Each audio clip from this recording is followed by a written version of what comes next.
สวัสดีมื้อนี้เราจะมาสิเฮ็ดก้อยนกเนาะอันก็คือตัวนกจำนวน6ตัวแล้วเราจะมาปิ้งเพราะว่ามันเป็นสีแห้มๆแล้วก็เอามาฝักเนาะมาฝักหลังจากนั้นเราก็จะอ่าปรุงครัวเนาะมาเบิ่งบรรยากาศการครัวกันเลย โอ้เสียหลายเสียบหลายเสียน้อยเสียบน้อยเอ้า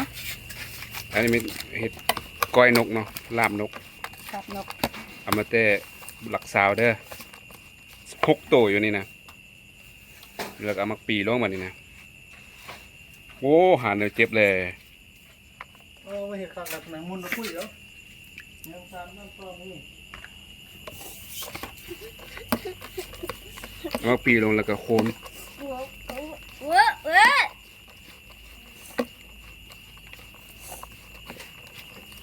มันต้องเจ็บแล้วมันนี่นะ โตมาโทรศัพท์ไปแล้วก็เอาน้ำปลาลงไป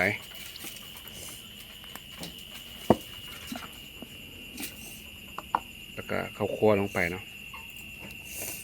พอประมาณพอดีแซ่บ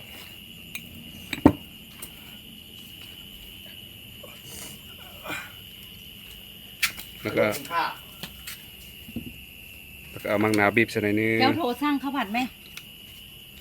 ตอนนั้นสิบทันทันเขาสิปิดก่อนทัน พอดีให้มันส้มๆหน่อยนึงแล้วก็โค้นมานี่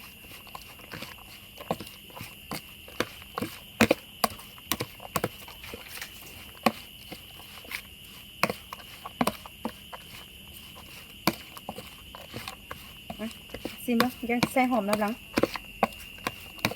แล้วก็ซิมมานี่ โอ้โหเรายอมหัวที่ไข่สุดนี่แหละ เน้นปริมาณเด้แล้วก็เอาหอม จะกายละ เอาหอมลงไปเนาะเอาหอมลงไปมีหัวสีไข่มีหอมป้อมหอมบัวหอมลาบหอมลาบยังหลายอยู่ได้เอามาเอาหอมใส่ตื้มบ่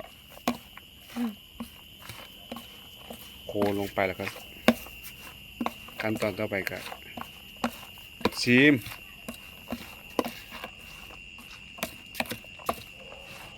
โอ้ได้หลายเติบแล้วนี่ กินได้ใช่ไหม อิ่มอยู่ประมาณ30 คนคันกินแท้ๆนะแต่ว่าซื้อข้าวมาประมาณ10 โลเน้นข้าว อ่ะซิมก่อนเอาไปว่ากันซิมบ้าง ชิมแบบธรรมชาติเอามือจับเลย จางนัวเลยคิดว่ากันไหม จางหน่อยหนึง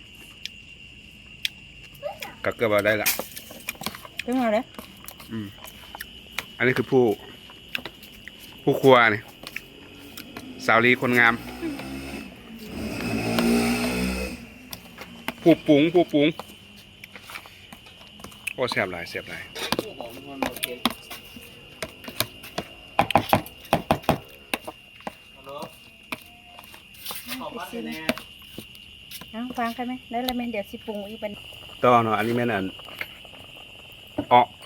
หนูเนาะต้มตัวหนูเนาะแกงหนูใส่ผักอีเลิศหนูหวายเอามาแต่รักษาคือกันเนาะตัวหนึ่งประมาณ30 โลนี่แหละน้ำหนักมันแซ่บอันนี้ก็ 30 โลวะนี่เห็น เดี๋ยวจะน้อยจะพามาเบิ่งบรรยากาศในการกินเด้อ ขายเลยโอเคบ่ไปขาย อันนี้เป็นหลังจากที่ว่าเขาตักมาแล้วเนาะอันนี้เป็นก้อยนกเนาะอันนี้เป็นหนูแกงหนูใส่ผักอีเลิศ ลักซี่วัดมันมีแอนลักซี่ อันนี้ผักกับเราก็มีผักกระโดนแน่มีมักปีมีผักกะหล่ำมีผักสลัดเนาะ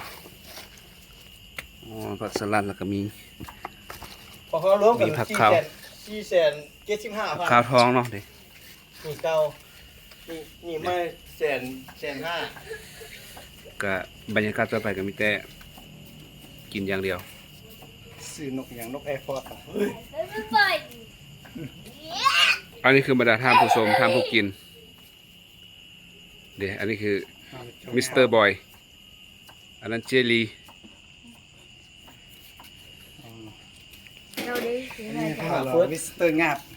เฮากลับมากินมานี่เนาะอันนี้คือผู้ทายเด้อนี่เดี๋ยว มันมีข้าวบ่บ่อย เราวิสเตอร์งาบเลย ไว้มีข้าวบ่ ดาว ซื้อเลขบ่ถึงหรอกมานี่กินเบียร์เอา กินเบียร์ ยอมใจ เล่มมักเผ็ดดิบนี่ไปใส่กัน อันนี้เป็นจอมคีดื้อเนาะอันนั่นโอเคสู้ๆสู้ๆ นี่2 นิ้วอีกเมื่อกี้ยังให้อาดอยู่ถ่ายกล้องมาแล้วว่า ถ้ากินข้าวผัดเนาะ 2 นิ้วอีก ถ้ากินข้าวผัดมันมีเนาะ อันนี้แม่นลูกโดดโอ้ผมแม่นลูกโดดเลย ลูกโดดเท่านั้นนี่ ปรมาณู เอาของเนี่ยมีมาจัดห้องเหรอ